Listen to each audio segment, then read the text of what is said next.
যারা যোগ্য তাদের একজনের নামও যেন বাদ না যায় সেটা করতে হবে।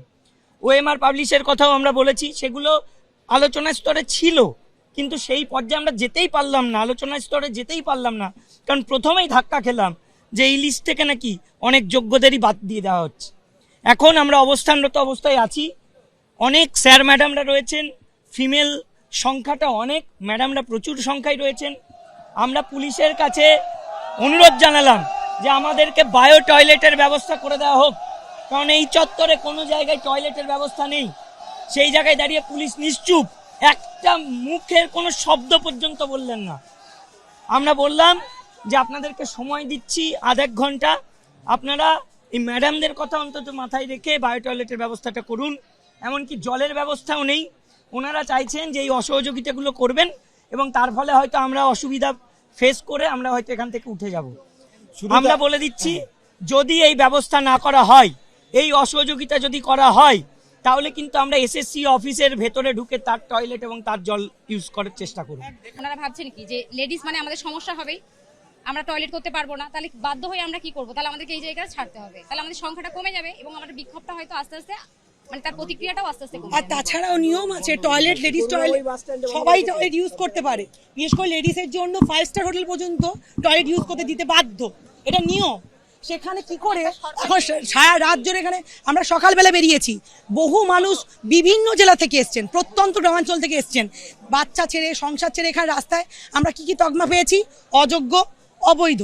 আজকে নতুন একটা সিলেকশন হয়ে গেল 4th কাউন্সিলিং থেকে, বাকি সব কাউন্সিলিং অবৈধ।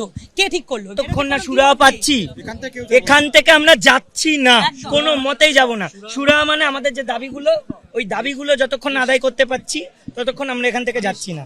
ওনারাও ভেতরে থাকুন, আমরা বাইরে থাকছি, আমরা ওনাদেরকেও বাইরে যেতে দেবো না, আমরাও যাব না। এবং যতক্ষণ না এই বায়ো টয়লেটের ব্যবস্থা করা হচ্ছে বা পানীয় জলের ব্যবস্থা করা হচ্ছে, আমরা এখানে আধ ঘন্টা ওয়েট করব। আধ ঘন্টা ওয়েট করার পরে যদি এটা না হয়, আমরা এসএসসি অফিসের ভেতরে সব টয়লেট এবং জলের মানে ইউজ আমরা করব এবং সেখানে আটকাতে পারলে। যোগ্য এবং অযোগ্য যে তালিকা, সেই তালিকা সিনিয়র এই শিক্ষকদেরকে বলা হয়েছিল 21শে এপ্রিলের মধ্যে তারা দেবে, কিন্তু তা এখনো দেওয়া হলো না কেন?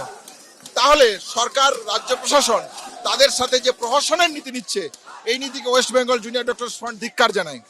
তার পাশাপাশি যে কথা আমরা বলতে চাই যে 3rd counselling, 4th counselling, 5th counselling একই, আপনি পরিষ্কারভাবে বলুন কোনটা যোগ্য কোনটা অযোগ্য। তৃতীয়ত হচ্ছে স্কুল শিক্ষার যে অবস্থা, আজকে বিভিন্ন স্কুলগুলোতে এই যে নিয়োগ বন্ধ হওয়ার ফলে যে অব্যবস্থার সৃষ্টি হয়েছে, এই স্কুল শিক্ষাকে অবিলম্বে সদর্থক ভূমিকা নেওয়া প্রয়োজন বলে West Bengal junior doctors fund মনে করে। পাশাপাশি আজকে যে অবস্থা তৈরি হচ্ছে এই জায়গায়, সেটা আমরাও অতীতে পরিলক্ষিত করেছি। এই পুলিশের ভূমিকা অতীতে আমরা দেখেছি, তারা বিভিন্ন জায়গা থেকে, আমরা যখন অনশন করেছিলাম আমাদের মেটাডোর নিয়ে চলে যায়, অ্যারেস্ট করেছে, পুলিশে নানান হেনস্থা হয়েছে। এই হেনস্থার মধ্য দিয়ে আমাদেরকে আন্দোলন করতে হয়েছে। আজকে কেন এইখানে যারা শিক্ষিকা আছে তাদের জন্য টয়লেট খোলা থাকবে না? আজকে কেন তাদের জন্য মিউনিসিপ্যালিটির জলের ব্যবস্থা থাকবে না? এটা একজন নাগরিকের ন্যূনতম এবং মৌলিক অধিকার বলে আমি মনে করি। তাহলে সেই জায়গা থেকে যে সদর্থক ভূমিকা পুলিশের নেওয়া প্রয়োজন, সেই ভূমিকা তারা এখনো নিচ্ছে না কেন? আমি মনে করি এটা একটা অগণতান্ত্রিক পদক্ষেপ। আমাদের আন্দোলনে পুলিশের ভূমিকা আমরা পরখে পরখে দেখেছি। পুলিশের যেখানে ভূমিকা নেওয়া দরকার, চোর ধরার, যোগ্য অযোগ্য তালিকা দিয়ে দাও, শিক্ষকদের থাকার তো এখানে কোনো প্রয়োজন নেই, তারা তো আর ইচ্ছে করে এখানে আসেনি, তাহলে সেই তালিকা দিতে দেরি হচ্ছে কেন?